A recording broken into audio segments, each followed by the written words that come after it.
So ಕರಿಯ ಸಿನಿಮಾನ ನಾವು ಇದೇ 13ನೇ ತಾರೀಕು ರಿಲೀಸ್ ಮಾಡ್ತಾ ಇದ್ದೀವಿ. ಆಲ್ಮೋಸ್ಟ್ ಒಂದು 25 ನಿಮಿಷ ನಾನು ಬರೀ ಹತ್ತಿದ್ದೀನಿ. ಈ ಸಿನಿಮಾ ಮೂಲಕ ನಾವೆಲ್ಲರೂ ಒಂದೇ ಜಾಗದಲ್ಲಿ ಸೇರೋಣ, ಈ ಒಂದು ಹಬ್ಬನ ಇಡೀ ತಿಂಗಳು ಆಚರಿಸೋಣ. ಕೋಸ್ಟಲ್ ಕನ್ನಡ ವೀಕ್ಷಿಸುತ್ತಿರುವ ಎಲ್ಲ ಸ್ನೇಹಿತರಿಗೂ ನಮಸ್ಕಾರ. ಕೋಸ್ಟಲ್ ಕನ್ನಡದ ಮತ್ತೊಂದು ವಿಡಿಯೋಗೆ ಸ್ವಾಗತ. ಇವತ್ತಿನ ವಿಡಿಯೋದಲ್ಲಿ ನಾವು ನಿಮಗೆ ಮರಳಿ ಮನಸ್ಸಾಗಿದೆ ಹಾಗೆ ಕರಿಯ ಸಿನಿಮಾದ ಅಪ್ಡೇಟ್ ಅನ್ನ ನಿಮ್ಮ ಮುಂದೆ ನಾವು ಪ್ರಸ್ತುತಪಡಿಸ್ತಾ ಇದ್ದೀವಿ.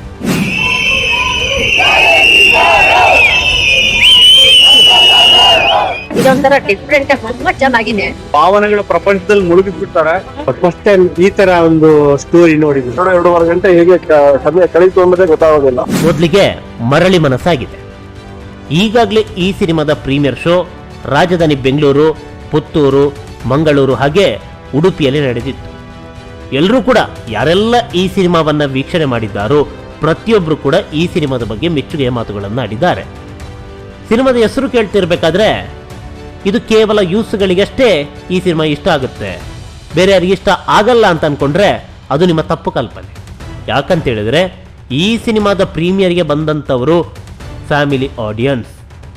ಕೇವಲ ಯೂಸ್ಗಳು ಮಾತ್ರವಲ್ಲ, ಅದಕ್ಕಿಂತ ಹೆಚ್ಚಾಗಿ ಅಜ್ಜ, ಅಜ್ಜಿ, ಅಪ್ಪ, ಅಮ್ಮ ಹೀಗೆ ಪ್ರತಿಯೊಬ್ಬರು ಕೂಡ ಕುಟುಂಬ ಸಮೇತರಾಗಿ ಚಿತ್ರಮಂದಿರಕ್ಕೆ ಬಂದಿದ್ರು. ಸಿನಿಮಾವನ್ನ ವೀಕ್ಷಣೆ ಮಾಡಿ ಒಂದಿಷ್ಟು ಕಡೆಗಳಲ್ಲಿ ನಕ್ರೆ, ಮತ್ತೊಂದಿಷ್ಟು ದೃಶ್ಯಗಳಿಗೆ ಕಣ್ಣೀರಾಕಿದ್ರು. ಚಿತ್ರಮಂದಿರದಿಂದ ಹೊರಬರ್ತಾ ಇದ್ದಂತೆ ಅತ್ಯದ್ಭುತವಾದಂಥ ಸಿನಿಮಾ ಅಂತ ಹೇಳಿದ್ರು. ಅದು ಪ್ರತಿಯೊಬ್ಬರು ಕೂಡ.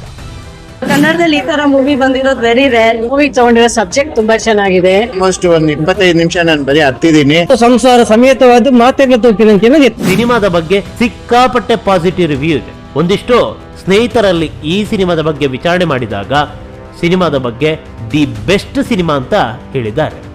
ಈ ತನಕ ಬಂದಂತಹ ಅತ್ಯದ್ಭುತ ಸಿನಿಮಾಗಳ ಸಾಲಿಗೆ ಈ ಸಿನಿಮಾ ಸೇರಿಕೊಳ್ಳುತ್ತೆ. ಒಂದು ಉತ್ತಮವಾದಂತಹ ಫ್ಯಾಮಿಲಿ ಎಂಟರ್ಟೈನ್ಮೆಂಟ್ ಸಿನಿಮಾ ಅಂತ ಪ್ರತಿಯೊಬ್ಬರು ಕೂಡ ಈ ಸಿನಿಮಾದ ಬಗ್ಗೆ ಮೆಚ್ಚುಗೆಯ ಮಾತುಗಳನ್ನು ಆಡ್ತಾ ಇದ್ದಾರೆ. ಹೀಗಿರ್ಬೇಕಾದ್ರೆ ಈ ಸಿನಿಮಾ ಯಾವಾಗ ರಿಲೀಸ್ ಆಗುತ್ತೆ ಅಂತ ಕೇಳಿದ್ರೆ ಇದೇ 12ನೇ ತಾರೀಕಿನಂದು ಗುರುವಾರ. ಹಾಗಾದ್ರೆ ಈ ಸಿನಿಮಾ ನಾವು ಯಾವ ಚಿತ್ರಮಂದಿರದಲ್ಲಿ ವೀಕ್ಷಣೆ ಮಾಡಬೇಕು? ಯಾವಾಗ ಈ ಚಿತ್ರದ ಬುಕಿಂಗ್ ಓಪನ್ ಆಗುತ್ತೆ? ಯಾವ ಚಿತ್ರಮಂದಿರದಲ್ಲಿ ಈ ಸಿನಿಮಾ ಪ್ರದರ್ಶನ ಕಾಣುತ್ತೆ ಅಂತ ಕೇಳಿದ್ರೆ ಈಗಾಗಲೇ ಈ ಸಿನಿಮಾದ ಬುಕಿಂಗ್ ಓಪನ್ ಆಗಿದೆ. ಹಾಗಾದ್ರೆ ಯಾವ ಚಿತ್ರಮಂದಿರ? ಸದ್ಯಕ್ಕೆ 2 ಚಿತ್ರಮಂದಿರಗಳು ತನ್ನ ಬುಕಿಂಗ್ ಅನ್ನು ಓಪನ್ ಮಾಡಿಕೊಂಡಿದೆ. ಒಂದು ಸುಂಕದ ಕಟ್ಟೆಯಲ್ಲಿರುವಂತಹ ಮೀರಾ ಚಿತ್ರಮಂದಿರ ಸಂಜೆ 6 ಗಂಟೆ ಪ್ರದರ್ಶನ, ಹಾಗೆ ಡಾಕ್ಟರ್ ರಾಜ್ಕುಮಾರ್ ರಸ್ತೆಯಲ್ಲಿರುವಂತಹ ಒರೈನ್ ಮಾಲ್ ಇಲ್ಲಿರುವಂತದ್ದೇ PVR. ಈ PVR ಚಿತ್ರಮಂದಿರದಲ್ಲಿ ಸಂಜೆ 4:55ಕ್ಕೆ ಪ್ರದರ್ಶನ. ಈಗಾಗಲೇ ಒರೈನ್ ಮಾಲ್ನ PVR ಚಿತ್ರಮಂದಿರದಲ್ಲಿ ಮರಳಿ ಮನಸ್ಸಾಗಿದೆ ಸಿನಿಮಾದ ಸ್ಟ್ಯಾಂಡಿಯನ್ನು ಹಾಕಲಾಗಿದೆ. ಈಗಾಗಲೇ ನೀವು ದೃಶ್ಯಾವಳಿಯಲ್ಲಿ ನೋಡ್ತಾ ಇದ್ದೀರಾ. ಇದು PVR ಚಿತ್ರಮಂದಿರದಲ್ಲಿ ಹಾಕಿರುವಂತಹ ಮರಳಿ ಮನಸ್ಸಾಗಿದೆ ಸಿನಿಮಾದ ಸ್ಟ್ಯಾಂಡಿ. ಹಾಗಂತ ಕೇವಲ PVR ಚಿತ್ರಮಂದಿರದಲ್ಲಿ ಅಷ್ಟೇ ಅಲ್ಲ, ಈ ಸಿನಿಮಾ ಎಲ್ಲೆಲ್ಲ ತೆರೆ ಕಾಣುತ್ತೋ ಎಲ್ಲಾ ಚಿತ್ರಮಂದಿರಗಳಲ್ಲೂ ಕೂಡ ಈಗಾಗಲೇ ಸ್ಟ್ಯಾಂಡಿ ಹಾಕಲಾಗಿದೆ. ಪ್ರೇಕ್ಷಕರನ್ನ ಈ ಸಿನಿಮಾ ಕೈ ಬೀಸಿ ಕರೀತಾ ಇದೆ. ಸದ್ಯಕ್ಕೆ 2 ಚಿತ್ರಮಂದಿರಗಳು ತನ್ನ ಬುಕಿಂಗ್ ಅನ್ನು ಓಪನ್ ಮಾಡಿಕೊಂಡಿರೋದು. ಇದಕ್ಕೆ ಮತ್ತಷ್ಟು ಚಿತ್ರಮಂದಿರಗಳು ಸೇರ್ಪಡೆಯಾಗುತ್ತೆ. ಒಂದಿಷ್ಟು ಸಿಂಗಲ್ ಸ್ಕ್ರೀನ್ ಚಿತ್ರಮಂದಿರಗಳು ಇವೆ. ಯಾವ ಸಿಂಗಲ್ ಸ್ಕ್ರೀನ್ ಚಿತ್ರಮಂದಿರ? ನಾವು ಈ ಸಿನಿಮಾವನ್ನ ಚಿತ್ರತಂಡ ಜೊತೆಗೇನೆ ವೀಕ್ಷಣೆ ಮಾಡಬೇಕು ಅಂತ ಒಂದಿಷ್ಟು ಮಂದಿ ಅನ್ಕೊಂಡಿರ್ಬೋದು. ನಾವು ಯಾವ ಚಿತ್ರಮಂದಿರದಲ್ಲಿ ಈ ಸಿನಿಮಾವನ್ನ ವೀಕ್ಷಣೆ ಮಾಡಬಹುದು ಅಂತ ಕೇಳಿದ್ರೆ 12ನೇ ತಾರೀಕು ಬೆಳಗ್ಗೆ 9 ಗಂಟೆಗೆ ಕಾಮಾಕ್ಷಿ ಪಾಳ್ಯದಲ್ಲಿರುವಂತಹ ವಿಕ್ಟರಿ ಚಿತ್ರಮಂದಿರಕ್ಕೆ ಹೋಗಿ ಅಲ್ಲಿ ಚಿತ್ರತಂಡ ಈ ಸಿನಿಮಾದ ಸಂಭ್ರಮಾಚರಣೆಯಲ್ಲಿ ಭಾಗಿಯಾಗುತ್ತೆ. ಚಿತ್ರತಂಡದ ಜೊತೆ ನಿಮಗೂ ಕೂಡ ಸಿನಿಮಾವನ್ನ ವೀಕ್ಷಣೆ ಮಾಡುವಂತ ಅವಕಾಶ. ಹೋಗ್ಬೇಕಾದ್ರೆ ಕೇವಲ ನೀವೊಬ್ಬರೇ ಹೋಗೋದಲ್ಲ, ಕುಟುಂಬ ಸಮೇತರಾಗಿ ಹೋಗಿ, ಹಾಗೆ ನಿಮ್ಮ ಸ್ನೇಹಿತರನ್ನು ಕೂಡ ಕರೆದುಕೊಂಡು ಹೋಗಿ. ಒಂದು ಅತ್ಯದ್ಭುತವಾದಂತಹ ಮನೋರಂಜನಾತ್ಮಕವಾದಂತಹ ಸಿನಿಮಾ. ಇದೊಂಥರ ಡಿಫ್ರೆಂಟ್, ತುಂಬಾ ಚೆನ್ನಾಗಿದೆ. ಭಾವನೆಗಳ ಪ್ರಪಂಚದಲ್ಲಿ ಮುಳುಗಿಬಿಡ್ತಾರೆ. ಫಸ್ಟ್ ಟೈಮ್ ಈ ತರ ಒಂದು ಸ್ಟೋರಿ ನೋಡಿದ್ವಿ. 2.5 ಗಂಟೆ ಹೇಗೆ ಸಮಯ ಕಳೀತು ಅನ್ನೋದೇ ಗೊತ್ತಾಗೋದಿಲ್ಲ. ಇನ್ನು ಕರಿಯ ಸಿನಿಮಾದ ಬಗ್ಗೆ ಹೇಳೋದಾದ್ರೆ, ಕರಿಯ ಸಿನಿಮಾ ಫೆಬ್ರವರಿ 20, 2003ರಲ್ಲಿ ತೆರೆ ಕಂಡಿತ್ತು. ಆರಂಭದಲ್ಲಿ ಈ ಸಿನಿಮಾ ಕಪಾಲಿ ಚಿತ್ರಮಂದಿರದಲ್ಲೇನೋ ರಿಲೀಸ್ ಆಯಿತು. ಆರಂಭದಲ್ಲಿ ಫ್ಲಾಪ್ ಸಿನಿಮಾ. ಅದಾದ ಬಳಿಕ ಈ ಸಿನಿಮಾ ನಿರ್ಮಿಸಿದ್ದು ಇತಿಹಾಸ. ಸುಮಾರು 4-5 ವಾರಗಳ ಕಾಲ ಕಪಾಲಿ ಚಿತ್ರಮಂದಿರದಲ್ಲಿ ಈ ಸಿನಿಮಾ ಪ್ರದರ್ಶನ ಕಾಣ್ತಾ ಇತ್ತು. ಅದಾದ ಬಳಿಕ ಸ್ವಪ್ನ ಚಿತ್ರಮಂದಿರಕ್ಕೆ ಈ ಸಿನಿಮಾವನ್ನು ಎತ್ತಂಗಡಿ ಮಾಡಿದ್ರು. ಸ್ವಪ್ನ ಚಿತ್ರಮಂದಿರವೊಂದರಲ್ಲೇ 30 ವಾರಗಳ ಪ್ರದರ್ಶನ. ಅದಾದ ಬಳಿಕ ಸಂಯೋಜಿತವಾಗಿ ಒಟ್ಟು 800 ದಿನಗಳ ಪ್ರದರ್ಶನವನ್ನ ಈ ಸಿನಿಮಾ ಕಂಡಿದೆ. ಓಂ ಸಿನಿಮಾದ ಬಳಿಕ ಅತಿ ಹೆಚ್ಚು ಬಾರಿ ರಿಲೀಸ್ ಆದಂತಹ ಸಿನಿಮಾ ಕರಿಯ. ಹೀಗಿರ್ಬೇಕಾದ್ರೆ ಈ ಸಿನಿಮಾ 2024ರಲ್ಲಿ ತೆರೆಗೆ ಅಪ್ಪಳಿಸಿತ್ತು, ರೀ ರಿಲೀಸ್. ಯಾವ ಮಟ್ಟದಲ್ಲಿ ಕ್ರೇಜ್ ಇತ್ತು ಅಂತ ಹೇಳಿದ್ರೆ ಕಳೆದ ಎಪಿಸೋಡ್ನಲ್ಲಿ ಹೇಳಿದ್ದು. ದರ್ಶನ್ ಅವರ ಹೊಸ ಸಿನಿಮಾ ರಿಲೀಸ್ ಆದಾಗ ಯಾವ ಮಟ್ಟದಲ್ಲಿ ಕ್ರೇಜ್ ಇರುತ್ತೋ ಅದನ್ನ ಮೀರಿಸುವಂತಿತ್ತು ಕರಿಯ ಸಿನಿಮಾದ ರೀ ರಿಲೀಸ್. ಪ್ರಸನ್ನ ಚಿತ್ರಮಂದಿರದಲ್ಲಿ ಲಾಠಿ ಚಾರ್ಜ್ ಆಯಿತು. ಆ ಮಟ್ಟಕ್ಕೆ ಭರ್ಜರಿಯಾದಂತಹ ಕ್ರೇಜು ಈ ಸಿನಿಮಾಗಿತ್ತು. ಲಾಠಿ ಚಾರ್ಜ್ ಆಗಿದ್ದು ಮಾತ್ರ ಅಲ್ಲ, ರಾತ್ರಿ ಶೋನೇ ಕ್ಯಾನ್ಸಲ್ ಆಗಿತ್ತು.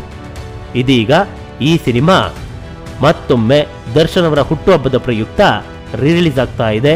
ಈಗಾಗಲೇ ರಾಜಧಾನಿ ಬೆಂಗಳೂರಿನ ಕಪಾಲಿ ಚಿತ್ರಮಂದಿರ, ಗಾಂಧಿನಗರ ಏನಿದೆ ಇಲ್ಲಿ AMB ಸಿನಿಮಾಸ್ ಕಪಾಲಿ ರೀಸೆಂಟ್ ಆಗಿ ತಲೆ ಎತ್ತಿ ಮಲ್ಟಿಸ್ಕ್ರೀನ್ ಚಿತ್ರಮಂದಿರ, ಒಂದು ಕಾಲದ ಕಪಾಲಿ ಚಿತ್ರಮಂದಿರವನ್ನ ಕೆಡವಿ ಅಲ್ಲಿ ಕಪಾಲಿ ಮಾಲ್ ಅನ್ನ ಈಗ ನಿರ್ಮಿಸಲಾಗಿದೆ. ಈ ಕಪಾಲಿ ಮಾಲ್ನಲ್ಲಿರುವಂಥದ್ದೇ AMB ಸಿನಿಮಾಸ್ ಕಪಾಲಿ. ಇಲ್ಲಿ ಸಂಜೆ 6:50ಕ್ಕೆ ಒಂದು ಪ್ರದರ್ಶನ. ಕೇವಲ ಈ ಒಂದು ಚಿತ್ರಮಂದಿರ ಮಾತ್ರವಲ್ಲ, ಇದಕ್ಕೆ ಮತ್ತಷ್ಟು ಚಿತ್ರಮಂದಿರಗಳು ಸೇರ್ಪಡೆಯಾಗುತ್ತೆ. ಪ್ರತಿಯೊಬ್ಬರು ಕೂಡ, ಯಾರೆಲ್ಲ ದರ್ಶನ್ ಅವರ ಅಭಿಮಾನಿಗಳಿದ್ದೀರೋ ಪ್ರತಿಯೊಬ್ಬರು ಕೂಡ ಕರಿಯ ಸಿನಿಮಾವನ್ನ ಮತ್ತೊಮ್ಮೆ ಕಪಾಲಿ ಚಿತ್ರಮಂದಿರದಲ್ಲಿ ವೀಕ್ಷಣೆ ಮಾಡಿ. ಹಾಗೆ ಇದಕ್ಕೆ ಮತ್ತಷ್ಟು ಚಿತ್ರಮಂದಿರಗಳು ಸೇರ್ಪಡೆಯಾಗುತ್ತೆ. ನಿಮ್ಮ ಏರಿಯಾದ ಚಿತ್ರಮಂದಿರದಲ್ಲಿ ಈ ಸಿನಿಮಾವನ್ನ ವೀಕ್ಷಣೆ ಮಾಡಿ ಆನಂದಿಸಿ. ಹಾಯ್ ಎಲ್ರಿಗೂ ನಮಸ್ಕಾರ, ನಾನು ನಿಮ್ಮ ಪ್ರೀತಿಯ ಬೆಂಕಿತ ನಿಶಾ ಕುಪ್ಪಂಡ. ನಿನ್ನೆ ನಾನು ನನ್ನ ಫೇವ್ರೆಟ್ ಸ್ಟಾರ್ ಬಗ್ಗೆ ಒಂದು ಇಂಪಾರ್ಟೆಂಟ್ ಆಗಿರುವಂತಹ, ಎಕ್ಸೈಟಿಂಗ್ ಆಗಿರುವಂತಹ ವಿಷಯನ ಶೇರ್ ಮಾಡ್ತೀನಿ ಅಂತ ಹೇಳಿದ್ದೆ. ಏನಪ್ಪಾ ಅಂತಂದ್ರೆ, ನಿಮ್ಮೆಲ್ಲರೂ ಸೆಲೆಬ್ರಿಟೀಸ್ ಅಂತ ಕರೆದಿರುವಂತಹ ಏಕೈಕ ಸ್ಟಾರ್ ಅದು ನಮ್ಮ ಡಿ ಬಾಸ್ ದರ್ಶನ್ ಸರ್ ಅವರು. ಸೊ ಅವರ ಹುಟ್ಟು ಹಬ್ಬ ಇದೆ 16ನೇ ತಾರೀಕು ಬರ್ತಾ ಇದೆ. ಸೊ 16ನೇ ತಾರೀಕು ಹಬ್ಬಕ್ಕೆ ನಾವ್ ಏನಾದ್ರೂ ಒಂದು ಟ್ರಿಬ್ಯೂಟ್ ಅಂತ ಕ್ರಿಯೇಟ್ ಮಾಡಬೇಕು ಅಂತ ಅನ್ಕೊಳ್ತಿದ್ದಾಗ ನನ್ ಕಣ್ಣಿಗೆ ಬಿದ್ದಿದ್ದು ನಮ್ಮೆಲ್ರಿಗೂ ಫೇವ್ರೇಟ್ ಆಗಿರುವಂತಹ ಒಂದು ಬ್ಲಾಕ್ ಬಸ್ಟರ್ ಸಿನಿಮಾ, ಅದು ಕರಿಯ ಸಿನಿಮಾ. ಸೊ ಕರಿಯ ಸಿನಿಮಾನ ನಾವು ಇದೆ 13ನೇ ತಾರೀಕು ರೀ ರಿಲೀಸ್ ಮಾಡ್ತಾ ಇದ್ದೀವಿ. ಸೊ ಎಲ್ರಿಗೂ ಒಂದು ದಿನ ಹಬ್ಬ ಆಯ್ತು ಅಂತಂದ್ರೆ ನಮ್ಮ ಡಿ ಬಾಸ್ ಫ್ಯಾನ್ಸ್ ಗೆ, ಸೆಲೆಬ್ರಿಟೀಸ್ ಗೆ ಇಡೀ ತಿಂಗಳು ಹಬ್ಬ. ಸೊ ನಾವ್ ಎಲ್ರೂ ಅಂದ್ರೆ ಡಿ ಬಾಸ್ ಫ್ಯಾನ್ಸ್ ಅಂತ ಯಾರ್ಯಾರು ಇದೀವೋ ನಾವ್ ಎಲ್ರೂ ಅವರ ಹುಟ್ಟು ಹಬ್ಬದ ದಿವಸ ಎಲ್ಲಾದ್ರೂ ಒಂದ್ ಕಡೆ ಸೇರ್ತೀವಿ, ಒಂದಷ್ಟು ಒಳ್ಳೆ ಕೆಲಸಗಳನ್ನ ಖಂಡಿತವಾಗ್ಲೂ ಮಾಡೇ ಮಾಡ್ತೀವಿ. ಅದ್ರ ಜೊತೆಗೆ ನಾವು ಅವ್ರಿಗೆ ಒಂದು ಟ್ರಿಬ್ಯೂಟ್ ಅಂತ ಸಲ್ಲಿಸ್ತಾ ಇರ್ಬೇಕಾದ್ರೆ ಈ ಸಿನಿಮಾ ಮೂಲಕ ನಾವೆಲ್ಲರೂ ಒಂದೇ ಜಾಗದಲ್ಲಿ ಸೇರೋಣ, ಈ ಒಂದು ಹಬ್ಬನ ಇಡೀ ತಿಂಗಳು ಆಚರಿಸೋಣ. ಒಟ್ಟಿನಲ್ಲಿ ಈ ವಾರ ಅತ್ಯದ್ಭುತ 2 ಸಿನಿಮಾಗಳು ರಿಲೀಸ್ ಆಗ್ತಾ ಇದೆ. ಕರಿಯ ಸಿನಿಮಾ ರೀ ರಿಲೀಸ್ ಆದ್ರೆ ಮರಳಿ ಮನಸ್ಸಾಗಿದೆ ಸಿನಿಮಾ ರಿಲೀಸ್ ಆಗ್ತಾ ಇದೆ. ಕರಿಯ ರೌಡಿಸಂನ ಜೊತೆಗೆ ಪ್ರೀತಿಯನ್ನ ಹೇಳಿದ್ರೆ ಮರಳಿ ಮನಸ್ಸಾಗಿದೆ ಸಿನಿಮಾ ಒಂದು ನವಿರಾದಂತಹ ಪ್ರೇಮ್ ಕಹಾನಿ. ಕನ್ನಡ ಸಿನಿಮಾಗಳನ್ನ ಚಿತ್ರಮಂದಿರದಲ್ಲಿ ವೀಕ್ಷಿಸಿ ಆನಂದಿಸಿ. ನಮಸ್ಕಾರ. ಕನ್ನಡದಲ್ಲಿ ಈ ತರ ಮೂವಿ ಬಂದಿರೋದು ವೆರಿ ರೇರ್. ಮೂವಿ ತಗೊಂಡಿರೋ ಸಬ್ಜೆಕ್ಟ್ ತುಂಬಾ ಚೆನ್ನಾಗಿದೆ. ಆಲ್ಮೋಸ್ಟ್ ಒಂದು 25 ನಿಮಿಷ ನಾನು ಬರೀ ಹತ್ತಿದ್ದೀನಿ. ಸಂಸಾರ ಸಮೇತವಾದ ಮಾತೆಲ್ಲ ತೋಪಿನ ಇದೊಂಥರ ಡಿಫ್ರೆಂಟ್ ತುಂಬಾ ಚೆನ್ನಾಗಿದೆ. ಭಾವನೆಗಳ ಪ್ರಪಂಚದಲ್ಲಿ ಮುಳುಗಿಸ್ಬಿಡ್ತಾರೆ. ಫಸ್ಟ್ ಟೈಮ್ ಈ ತರ ಒಂದು ಸ್ಟೋರಿ ನೋಡಿದ್ವಿ. 2.5 ಗಂಟೆ ಹೇಗೆ ಸಮಯ ಕಳೀತು ಅನ್ನೋದೇ ಗೊತ್ತಾಗೋದಿಲ್ಲ.